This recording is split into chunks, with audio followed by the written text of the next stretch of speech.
वो भड़का जा जाके गांव गांव गली भड़काने का काम कर ही रहे हैं। उनको कहा था खून की नदियां बह जाएगी, उनकी नहीं बजे बहेगी, वो लोगों को भड़का के उनकी बहाएंगे। उनके घर का एक भी आदमी मरने वाला नहीं है जो चिल्ला चिल्ला के भाषण देके गए थे ना जंतर मंतर पे, न पहले मरे हैं। फारूक अब्दुल्ला के यहाँ से कोई मरा क्या आतंकवादी हमले में? क्या महबूबा मुफ्ती के यहाँ से मरे? कोई मरा क्या? लोगों को मरवाते हैं, आप उन्हीं के तलवे चाट रहे हो। जिस ख्वाजा मोइनुद्दीन चिश्ती पृथ्वीराज की पत्नियों को और बेटियों को नंगा करके घुमाया, उनका बलात्कार करवाया रोड पे, उनके वहां चादर चढ़ाने जाते हो आप।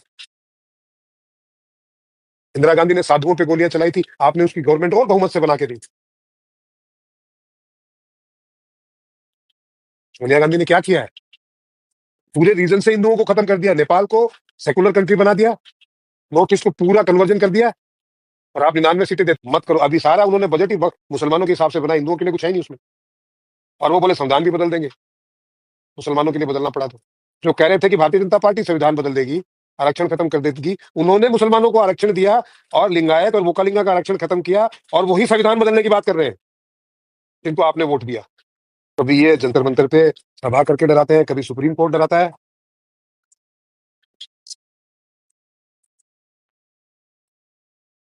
मतलब डर जाना चाहिए, सब डर के रहने चाहिए। इन्होंने तो तलवार की नोक पे राज किया है ना, तो डरो मुसलमानों से, नहीं तो हम आग लगा देंगे, खून की नदियां बहा देंगे। ऐसे नहीं डरोगे तुम। और वहां इनके वक्फ बोर्ड के जो कारनामों पूरे पार्लियामेंट में बताए जा रहे हैं कि इन्होंने क्या क्या किया था, उनसे उनका कोई मतलब नहीं है कि वो कुछ भी कर सकते हैं। इस्लाम के बनने से पहले जो गांव बने थे उस पर भी इस्लाम अगर आ गया, औरंगजेब का कारवां अगर आपके घर के सामने से गुजरा है आज से, मतलब देख लो आज कितना हो गया, 500 साल हो गए, 500 भी क्या 700 साल हो गए। तो वो अगर वहां से गुजरा 500 साल पहले, तो वो वक्त की जमीन होगी क्योंकि औरंगजेब गुजरा था। इनके पास इनके लिए तो बहुत प्रमाण है ये, मतलब जब देश आजाद होने से पहले हिंदू मुस्लिम दंगे करवाते हैं ये। मोहनदास करमचंद गांधी से लेके और लास्ट अभी सोनिया गांधी तक धंधा ही। यहाँ पे इनको लगे कि मुसलमानों के वोट चाहिए, हिंदू तो बटा हुआ है, डाल ही देगा। बहुत धक्के कराए इस देश में। मुसलमानों के अगेंस्ट नहीं है ये जो अमेंडमेंट हुए, लेकिन ये जो 100-200 लोगों ने मुसलमानों को गुलाम बना के रखा हुआ है, और वो जो अशरफ होते हैं, उन्होंने ये सबको गुलाम बनाया हुआ है। खाली भड़काते हैं और लड़ाते हैं, मराते हैं, और ये हमेशा से राज करते आए हैं। ये अपने आप को असली अरबी मानते हैं मुसलमान, और बाकी जो लोग कन्वर्टेड है मरने के लिए पैदा हुए हैं, ऐसे इनके विचार है। तो जो नाराज हुए हैं वक्फ बिल पास होने से, जो खुश हुए हैं, जिनकी जमीनें वक्फ में खा गया था ये लोग, वो वापस मिल जाएंगी। और जो नाराज हुए हैं, जो वक्फ की जमीनों पे अपना अधिकार जमा के बैठे थे, उनको खाली करनी पड़ेगी।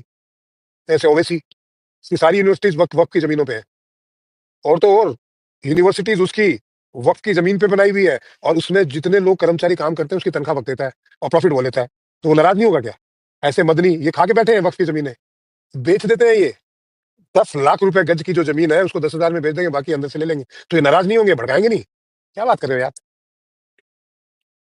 सिर्फ 200 ही लोग मुसलमान है क्या पूरे भारत में जो 9 लाख एकड़ पे कब्जा करके बैठे हैं, और वो बोलते हैं कि ये आपकी छाती पे रख दे, आप वकी है? तो वो तो नाराज होंगे, उनको इतने अधिकार मिले हुए थे, वो संविधान से, भगवान से, भारत में सबसे ऊपर थे, वो राष्ट्रपति से ऊपर थे। ये राष्ट्रपति भी नहीं कर सकता कि किसी की जमीन को बोल दे ये मेरी जमीन है और उसकी हो जाए। तो ये सब इनको अधिकार देके रखे थे कांग्रेस ने,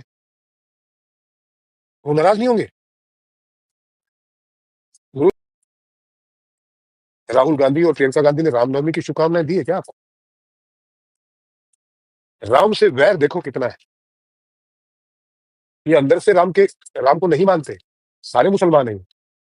और हो भी क्यों ना हो भी, वोट भी तो इनको मुसलमान ही देते हैं। मुसलमान सारे वोट देते हैं, हिंदू सारे थोड़ी देते हैं। लोग अंग्रेजी को चाटने को तैयार है पिछवाड़ा, बट अपनी जो देश की भाषा है हिंदी को, उसको मानने को तैयार नहीं है। जो हिंदू कहते हैं अपने आप को कि हम हिंदू तो हैं पर हम हिंदी नहीं है, हम अंग्रेज हैं। विरोध ही नहीं कर पाते हैं, अन्याय के विरुद्ध बोल ही नहीं पाते हैं। सही बोला विष्णु जैन ने। 141 याचिकाएं हैं जो है वक्फ वक्फ एक्ट के खिलाफ, जो है पुराने के खिलाफ पेंडिंग है। आपने कहा कि हाई कोर्ट में चले जाओ, तो फिर ये 1995 के एक्ट के खिलाफ कोई इंटरटेन नहीं किया आपने। 2025 में जब ये कुछ लोग कुछ वकील लेके आते हैं तो आप धड़ाधड़ सुनवाई शुरू कर देते हैं और टिप्पणियां देना शुरू कर देते हैं। उनको तो नहीं कहा आप हाई कोर्ट में चले जाओ। कानून सबके लिए बराबर होना चाहिए। वफ बाई यूजर हो तो मंदिर बाई यूजर क्यों नहीं हो? ये क्या गलत सवाल है?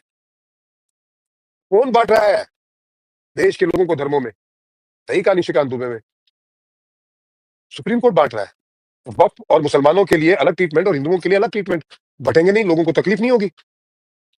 आज तक नरेंद्र मोदी ने कभी यह नहीं कहा कि मैं इस्लाम को खत्म कर दूंगा। बोलो, कभी बोला स्पीच में? सुना है आपने? लेकिन फिर भी दुनिया का कोई मुसलमान उसको वोट नहीं देता।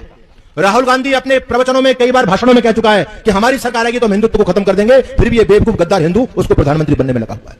क्या इस देश को हो गया है? ये जयचंद आज कम थोड़ू है। आज भी जो है राष्ट्रद्रोही शक्तियों को, जो लोग ये कह रहे हैं कि हम सनातन को खत्म करेंगे, सनातन कैंसर है, सनातन एड्स का रोग है और हमारी सरकार आ गई तो हम सनातन को खत्म कर देंगे, इन जातिवाद चरम सीमा तक हमारे अंदर घुसा हुआ है कि फिर भी वो लोग हमारी संस्कृति को खत्म करना चाहते हैं। आप फिर भी उन्हीं को वोट दे रहे हैं। बोलो, ये देश के साथ गद्दारी है या नहीं? बोलो, ये जयचंद का काम है या नहीं? अरे जयचंद ने उस वक्त में अपने स्तर की गद्दारी की थी, लेकिन आज भी लोग नहीं चूक रहे गद्दारी करने में। उनको अपना स्वार्थ चाहिए। मेरी जाति का व्यक्ति मुख्यमंत्री बने, मेरी जाति का व्यक्ति प्रधानमंत्री बने, मेरी जाति का, मेरा अपने गोत्र का व्यक्ति, मेरा क्षेत्र का व्यक्ति, मेरा एमपी और एमएलए बने। ये हमारी आपस की फूट हर संगठन के अंदर जा चुकी है। महर्षि दयानंद कहते हैं इस आपस की फूट ने देश का सत्यानाश कर दिया। महाभारत जैसा युद्ध हुआ जिससे दुनिया का इतना भयंकर परिणाम दुनिया को उस महाभारत युद्ध के भोगने पड़े, लेकिन ये आपस की फूट अब भी हमारा साथ नहीं छोड़ रही।